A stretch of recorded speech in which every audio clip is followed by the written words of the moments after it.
Herkese yeniden merhabalar. Bugün yine çok güzel bir tarifle geldim. Evde böyle portakal veya mandalina varsa bu tarifi gönül rahatlığıyla yapabilirsiniz. Çok kolay, çok pratik, çok da lezzetlidir. Hiç fırın kullanmadan evde yumurta ve mandalina varsa herkes yapabilir. Çok kolay, çok pratik, çok da lezzetlidir. Şöyle 8 adet mandalinalarımı soyuyorum. Şu şekilde çekirdeksiz mandalina kullanırsanız çok daha iyi olacak. Çocuklara portakal veya mandalina yedirmenin çok kolay bir yoludur. Gerçekten çok lezzetli oluyor. Çok güzel oluyor. Mutlaka denemenizi tavsiye ediyorum. Mandalinalarımızı bu şekilde hepsini soyuyorum. 8 adet mandalinaları soydum. Mandalinalar çok büyük değil. 2 adet yumurtayı üzerine dökeceğim. Yumurtaları öncelikle çözüyorum. İyice çırpıyorum.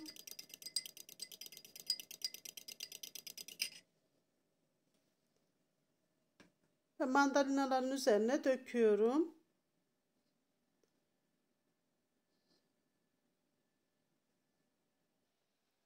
Kabım küçük geldi. Kabımı değiştiriyorum.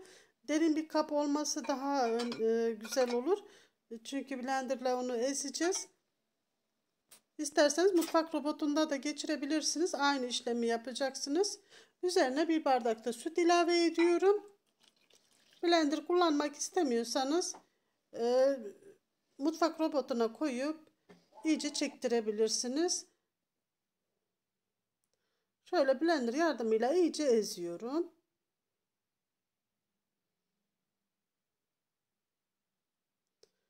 Çok pürüzsüz olmasına gerek yok. Hafif böyle pütür pütür kalabilir. Hiçbir sıkıntı olmaz.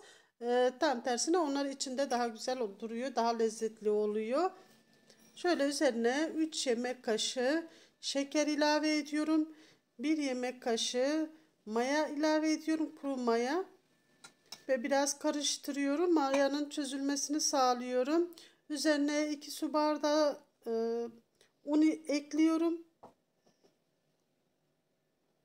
Yarım su bardağı nişasta ekliyorum ve 1 su bardağı mısır unu ilave ediyorum. Mısır unu ince çekilmiş mısır unundandır. Onu da ekledikten sonra güzel bir karıştırıyorum.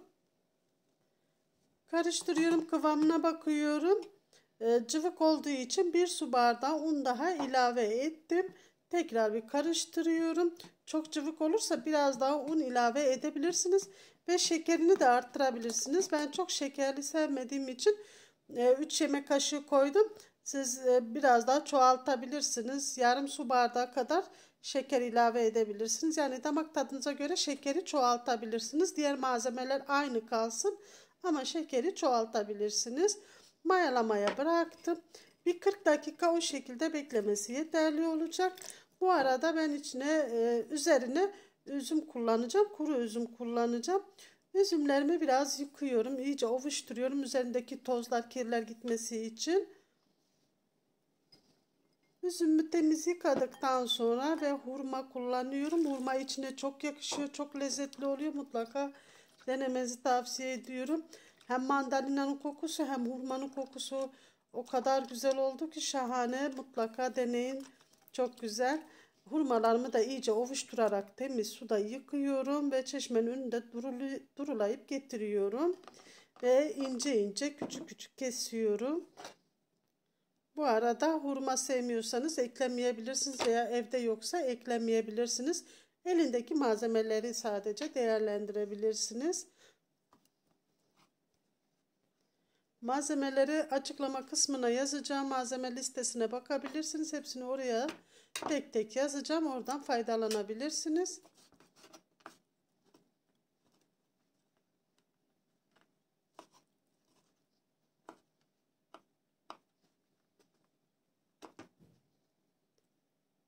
Hurma yerine kuru kayısı da kullanabilirsiniz. O da çok yakışır.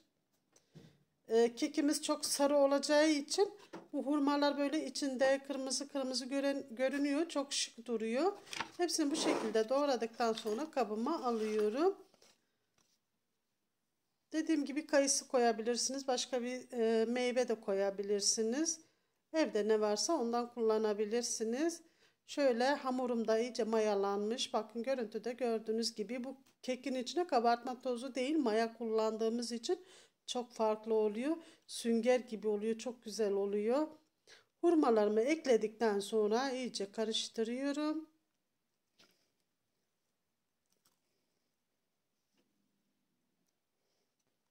Hurmaları da karıştırdıktan sonra hamurumu kenara alıyorum ve kullanacağım fincanları getirdim. Siz istediğiniz kapta, fırın kabında kullanabilirsiniz. Borcamda da kullanabilirsiniz. Ama bunu buharda pişireceğimiz için kase olabilir veya böyle fincanlar olabilir. Küçük küçük borcamlarınız varsa böyle kase şeklinde onlarda da yapabilirsiniz. Fincanlarımı iyice yağladım. Bunlar minik Türk kahvesi fincanı değil. Bunlar kahvaltılık çay fincanları, biraz daha büyük. Dediğim gibi kaselerde kullanabilirsiniz. Hep fincanlarımı iyice yağladıktan sonra bütün harcımı içine koydum. Hepsini eşit bir şekilde dağıttım ve üzerlerine yıkadığım kuru üzümleri yerleştirdim. Koyacağım tencereyi de getirdim. Tencereniz ne kadar büyük olursa o kadar iyi oluyor. Çünkü bunlar kabarıyor ve taşıyorlar.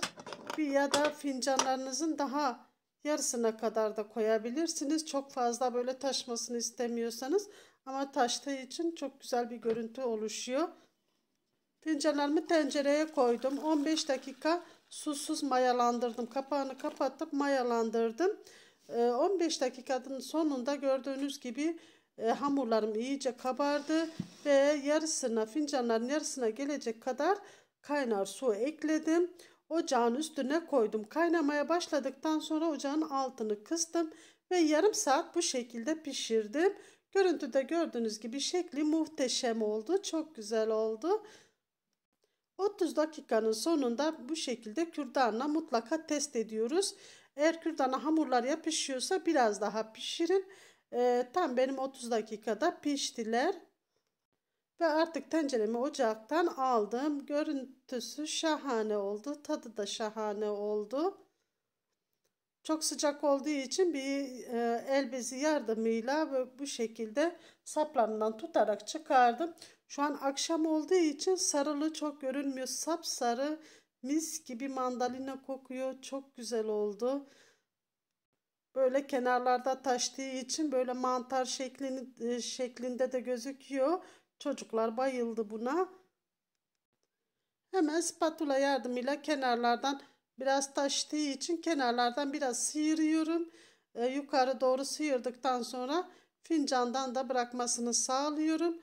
Bunun için fincanınızı iyice yağlayın ki yapışmasın hamurunuz, kekiniz kolay çıksın arkadaşlar. Böyle spatula yardımıyla kenarlarından biraz açtıktan sonra fincanımı ters çeviriyorum ve kolaylıkla çıkıyor. Hafif sallayın eğer çıkmıyorsa. Dediğim gibi iyice yağlarsanız hiçbir sıkıntı olmaz.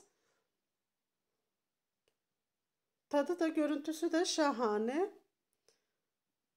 Çok iyi kabardığı için, fincandan taştığı için kenarlardan hafif spatula yardımıyla mutlaka böyle yukarı doğru itmeniz gerekiyor ki kolay çıkabilmesi için, parçalanmaması için. Bakın bu şekilde mantar şeklinde sünger gibi yumuşacık bir kek oldu.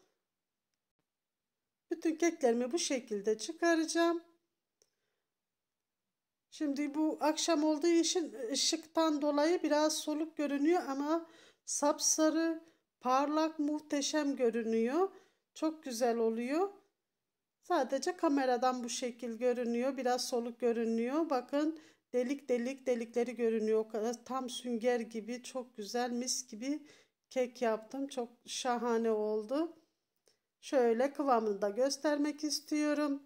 Buraya kadar izlediyseniz kanalıma abone olup zil bildirimini açıp videolarıma yorum ve beğeni yaparak bana destek olursanız çok sevinirim. Deneyen ve yiyen herkeslere afiyetler, şifalar olsun. Hepiniz Allah'a emanet olun. Görüşmek üzere inşallah.